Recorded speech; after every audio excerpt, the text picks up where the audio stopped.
There's something most of us don't realize until we reach our 70s.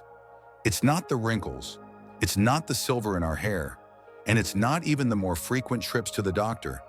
It's the feeling that time moves faster, and each passing year becomes more precious than ever. I once met a man named Robert, 74 years old, living alone in a quiet suburb near Portland. Every morning he woke up at 6 a.m., brewed his coffee, turned on the radio, and took a walk around the park. One rainy day I asked him why he didn't just take a break. He smiled and said, "I don't walk to stay healthy. I walk to remind myself I'm still alive." And maybe that's exactly what inspired me to make this video. Because the truth is, after 70, your body begins to whisper clues about your health, your energy, and yes, your future. Sometimes they're small, sometimes subtle, but if you know how to recognize them, they might just tell you how long and how well you're going to live. In today's video, we'll explore 8 powerful signs that doctors and researchers around the world have studied. Not guesses, not myths, but real indicators that help you look inward and ask, are you on the path to a long, healthy life? Or is it time to make a few meaningful changes? And more importantly, I won't just talk about the problems. I'll share simple, everyday steps you can start taking today to live stronger, live happier, and live longer with the people you love. So if you're in your 60s, 70s, or beyond, stay with me until the end, because sometimes one small change is all it takes to add a few more springs to your life. Now let's begin with the very first sign, something simpler and more powerful than any prescription. The speed at which you walk each day. When you were a child, do you remember holding your father's or mother's hand and trying to keep up with their pace?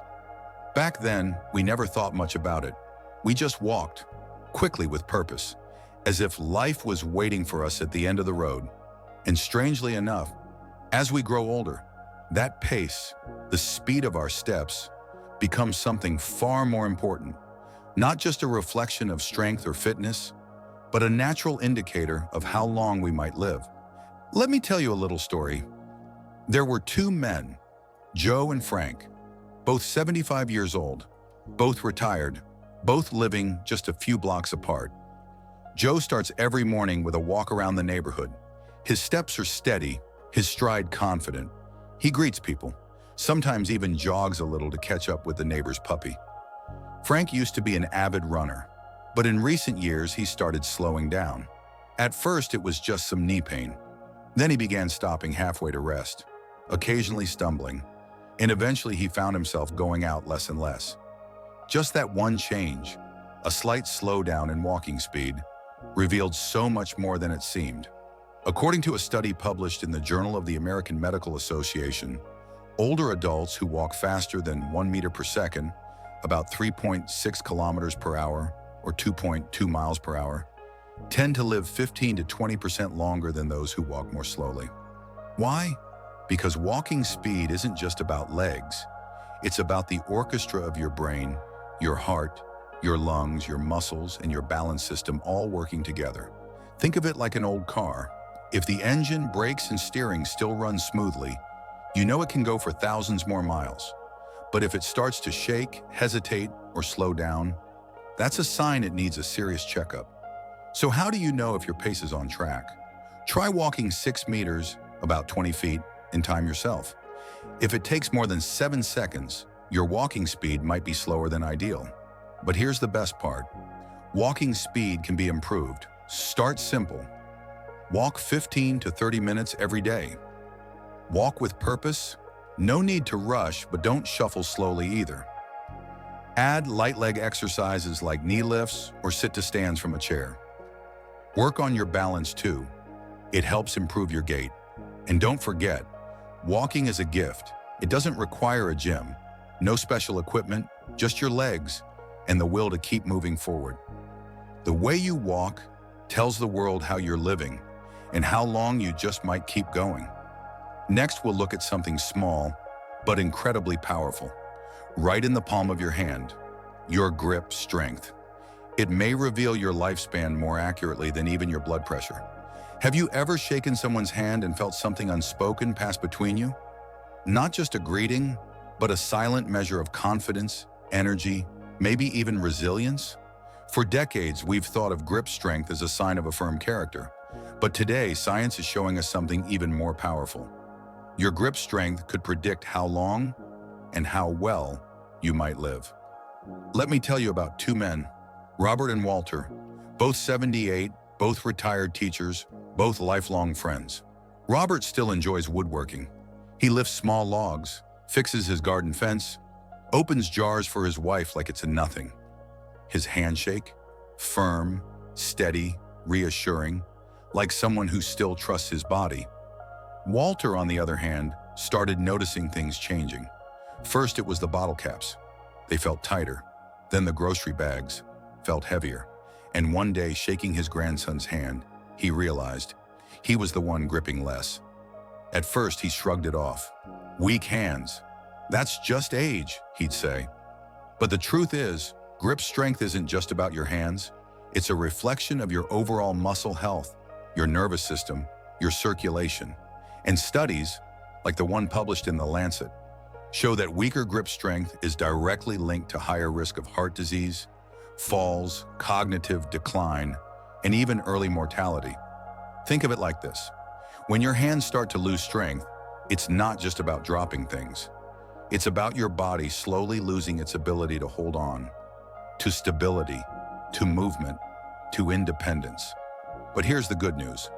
Just like walking speed, grip strength is something you can rebuild. And you don't need a gym. Try this. Squeeze a tennis ball 15 times in each hand, 2 to 3 times a day. Use hand grippers while watching TV. Carry groceries with one hand, alternate. Lift light dumbbells or water bottles a few times each week. It may sound small, but these little movements train your muscles, your nerves, your brain to stay connected. And when you're connected, you're stronger, more capable, and more alive. The way you hold things today may tell the story of how long you'll hold on to life tomorrow. So next time you shake someone's hand or open a stubborn jar, take a moment to notice. That strength you feel, or don't, is your body whispering something. And if you listen early, you just might write a better ending.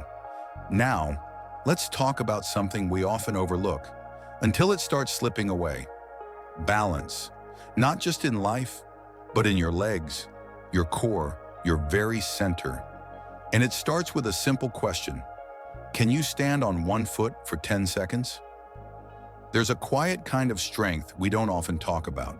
Not the strength to lift or to run, but the strength to remain steady, to stay upright when the world shifts around you. It's called balance. And after age 70, it becomes one of the most powerful indicators of how long and how safely we'll continue to move through life. Let me introduce you to Carol and Nancy, two friends in their early 70s. Carol does yoga 3 times a week. She enjoys walking barefoot in her garden, lifting one foot playfully as she reaches for the watering can. She can stand still, calm and focused, for over 10 seconds on one leg, without wobbling. Nancy, she's warm, funny, and sharp. But lately she's noticed a change. Turning around quickly makes her dizzy. She steadies herself on walls more often. And when her grandson asked her to play hopscotch, something she did effortlessly as a girl, she laughed, but declined. Not because she didn't want to, because she wasn't sure she could stay on her feet. This is more than just aging. Losing balance is a red flag. Studies have shown that people who cannot stand on one foot for at least 10 seconds are at a significantly higher risk of falls, fractures, and even cognitive decline in the next few years. Why? Because balance isn't just physical. It requires your legs, your brain, your inner ear, your nerves, all working in harmony. But here's the thing. Balance fades quietly. You don't notice it until suddenly you do. And the mistake? Thinking it's too late. The truth is, balance can be trained, just like strength, and small daily habits can rebuild it from the ground up. Try this. Stand on one foot while brushing your teeth. Walk heel to toe across a room like you're on a tightrope. Practice Tai Chi or gentle yoga. Even just closing your eyes and finding stillness for a few seconds helps reconnect your body's awareness. Here's the beautiful part. Balance isn't just about standing, it's about trusting yourself again. When you feel stable in your own body, you walk taller, move easier, and live with less fear. Because each step becomes less about caution and more about confidence. Next up, let's talk about something that happens when the world quiets down. When the lights go off and all that's left is rest. Because your sleep, how well and how deeply you sleep, might be doing more for your future than you think. There's a kind of healing that doesn't make noise. It doesn't come in pills or workouts or diets. It happens in the quiet hours, when the world goes still and your eyes gently close. It's called sleep, and after 70, it becomes less of a luxury and more of a lifeline. Let me tell you about Henry and Bill, both in their mid-70s. Henry has a ritual. He goes to bed around 10, reads a few pages of an old mystery novel, then slips into sleep with ease. He wakes up at 6, refreshed, calm, clear, like the night recharged his soul. Bill, on the other hand, dreads bedtime. He lies awake for hours, tosses, turns, wakes up 2, sometimes 3 times a night. And even when he does sleep, he wakes up tired. The difference between them isn't just how they feel in the morning, it's how their bodies are holding up. You see, during deep sleep, your brain cleans itself, literally flushing out toxins that, over time, can lead to diseases like Alzheimer's. Your immune system resets, your cells repair, your heart rests. Sleep isn't just rest, it's maintenance. And poor sleep? It's like skipping oil changes on a classic car. Eventually, something gives out. Yet so many older adults fall into the same trap. I'm old, so I guess I just don't sleep well anymore. But that's not the whole truth. Yes, sleep patterns change with age, but sleep quality doesn't have to vanish, and ignoring it only speeds up the very aging we're trying to slow down. If you find yourself waking up tired, struggling to fall or stay asleep, here are a few gentle changes that can help. Keep a consistent sleep schedule, even on weekends. Limit screen time an hour before bed. Get sunlight in the morning. It resets your body clock. Avoid caffeine or heavy meals late in the day. Try calming rituals, herbal tea, light stretching, soft music. Even small improvements can lead to better memory, better mood, and better years ahead. And here's something beautiful to remember. When you sleep well, you're not just surviving, you're healing. So tonight, when you lay your head down, don't think of sleep as the end of your day. Think of it as your body's daily renewal, a quiet, precious promise that tomorrow will come with more energy, clarity, and life. Next, let's talk about something you might notice around the dinner table, or perhaps when the fridge feels full, but your appetite feels empty. Because how and whether you're eating might be one of the clearest signs of your future health. We often think of appetite as something simple. Hunger means eat, no hunger means skip. But after 70, your appetite is no longer just about cravings. It's a message, subtle, quiet, but powerful, about how well your body is still working. Let me tell you about 2 women, Margaret and Susan. Both are 74, both widows. Both live independently in their homes. Margaret still enjoys preparing her meals. She eats with intention: grilled salmon, fresh berries, roasted vegetables. She says cooking keeps her grounded. Eating keeps her steady. She maintains a healthy weight and still has the energy to tend her garden. Susan, on the other hand, has slowly drifted away from the dinner table. She often skips meals, says she's just not hungry. When she does eat, it's usually toast or something quick from a box. She's lost weight, not on purpose, and she's starting to feel weak in ways that don't quite make sense. Here's what most people miss. A shrinking appetite in older age isn't just normal. It can be a warning sign of nutrient deficiency, muscle loss, or even early cognitive decline. Because when you stop eating enough, your body doesn't just shrink. It starts breaking down muscle, losing strength, slowing your metabolism, weakening your immune system. It becomes a quiet spiral, and it often starts with the words, "I'm just not hungry." So what can you do? First, recognize appetite as a vital sign not just a preference. And second, make eating an act of nourishment, not obligation. Here are a few ways to protect your nutrition and your longevity. Eat small, balanced meals every 3 to 4 hours, even if you're not very hungry. Prioritize protein, eggs, fish, beans, lean meat. Add color to your plate, leafy greens, carrots, berries, sweet potatoes.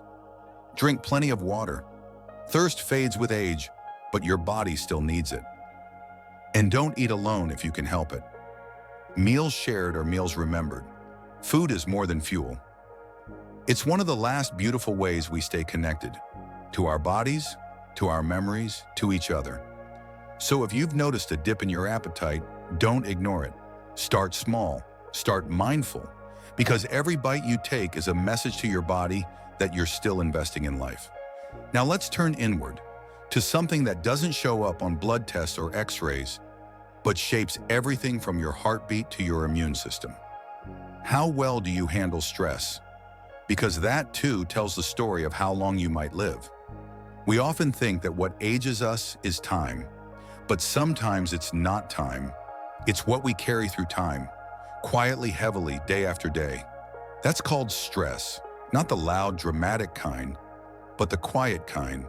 The thoughts that spin late at night, the weight on your chest when the bills come in, the ache of losing people you love, or just the fear of what comes next. I once met two men at a senior center, John and Richard, both 76. Both had lived full lives, full of love and hardship, but their energy couldn't have been more different. John smiled often. He meditated in the mornings. He told jokes, even bad ones, and always paused to listen. He faced challenges, a surgery, a son who moved away, but somehow remained grounded. He'd say, "It's not what happens to me, it's how I respond." Richard, he seemed tired, not physically, emotionally. Little things got under his skin. He worried constantly about his health, the news, the past. And even when things were fine, he'd wait for something to go wrong. Science now shows us what we intuitively know. Chronic stress accelerates aging. It raises cortisol, a hormone that, over time, wears down your heart, your brain, your immune system. It fuels inflammation, which researchers now link to nearly every major age-related disease: heart attacks, diabetes, even dementia. Stress doesn't just steal your peace, it can steal your years. But here's the powerful part. You can't always control what happens, but you can learn to change your inner response. And that shift, it can change everything. A few small practices that make a big difference. Breathe intentionally. Try the 4-7-8 technique. Inhale for 4, hold for 7, exhale for 8. Practice gratitude. Write down 3 good things each evening, no matter how small. Laugh often, with friends, with shows, with memories. Stay connected. Isolation feeds anxiety. A conversation can be medicine. Limit the overload. News, negativity, chaos. Your brain needs calm, not constant alerts. And if you believe in something bigger, pray, meditate, reflect. Even 5 quiet minutes can soften the edges of the hardest day. Peace isn't the absence of storms. It's the strength to stand calmly within them. You deserve peace, not someday, but now. Not just for your spirit, but for your heart, your brain, your body. And speaking of the heart, there's something else that strengthens it far beyond diet or exercise. It's human connection. Because who you laugh with, talk to, and lean on might just matter more than any medication you'll ever take. We spend so much of our lives building things: homes, careers, routines. But in the end, what matters most aren't the things we've built. It's the people we built them with. Let me tell you about Eleanor and Barbara, both 78. Eleanor has a gentle spark. She joins a weekly book club at the library. She FaceTimes her grandchildren every Sunday. She volunteers at the church's food drive once a month. She says those conversations, those hugs and hellos, keep her heart awake. Barbara, on the other hand, has slowly drifted into quiet. Her husband passed years ago. Her children are busy, living far away. She used to have a tight-knit group of friends, but time, distance, and life chipped that group down to silence. Now, most days are spent watching television with no one to talk to. And while Barbara would never call herself lonely, she often feels invisible. Loneliness isn't just an emotion, it's a health risk, and one that's deeply underestimated. Researchers now compare chronic loneliness to smoking 15 cigarettes a day. It increases your risk of heart disease, stroke, depression, dementia, and early death. Not having close relationships doesn't just dull the spirit, it literally weakens the immune system, disrupts sleep, and increases inflammation. But here's the hope. You don't need dozens of friends. You don't need to be the life of the party. You just need connection. Even one real, honest, joyful bond can extend your life and deepen your joy. So what can you do starting now? Call someone you haven't spoken to in a while, even if it feels awkward. Join a class, a club, a group, anything with shared interests. Invite a neighbor over for coffee. Say yes to community events, even if you have to go alone. Reach out online through video calls, messages, or interest forums. And if you're already blessed with people who love you, don't let them drift. Protect those relationships like treasures. Connection is not about being surrounded. It's about being seen, heard, and loved, even by just one person. So don't wait. Love out loud. Reach out first, because the more you give your presence to others, the more you anchor your own place in this world. And finally, we turn to one last, often overlooked piece of the puzzle. It's not something you feel right away, but deep down it touches everything, from your strength, to your sleep, to your ability to enjoy each breath. Let's talk about the hidden power of your lungs. You probably haven't thought about it today, but right now your lungs are working, quietly, tirelessly, delivering oxygen to every cell in your body. You don't have to think about it, but perhaps you should, because after 70, how well you breathe might quietly determine how long and how fully you live. Let me tell you about Harold. Harold was never an athlete, never a runner, but he loved walking up the hill behind his house every morning. Just him, the breeze, and the sound of birds waking up the day. Then one winter, he caught a nasty cough. Weeks passed.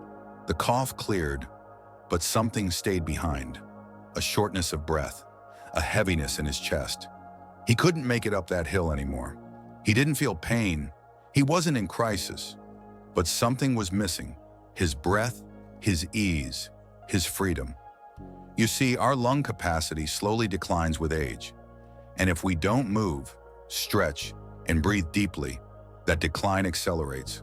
Weak lungs mean less oxygen to your heart, your brain, your muscles. It means faster fatigue, slower thinking, greater risk of falls, and even depression. And the cruel part? We often don't notice until it's already affecting everything else. But there is good news. You can build your breath back, and it starts small. Here are a few powerful habits to nurture your lungs. Practice deep breathing every day. In through the nose, expanding the belly, slow out through the mouth. Try the 4-4-6 breath. Inhale 4 seconds, hold 4, exhale 6. Walk briskly outside. Lungs love fresh air and movement. Sing. Yes, sing. It's a surprisingly effective lung exercise. Stay active. Even gentle aerobic movement improves oxygen flow. Avoid sitting too long. Standing helps your lungs expand naturally. And most of all, don't ignore shortness of breath, especially if it comes on suddenly or limits your daily life. Your body is speaking, and your lungs may be asking for help. Every breath is a reminder. You are here, you are alive, and there is more to come. So breathe in slowly, fully, thankfully, because your breath is more than biology. It's your rhythm, your strength, your future.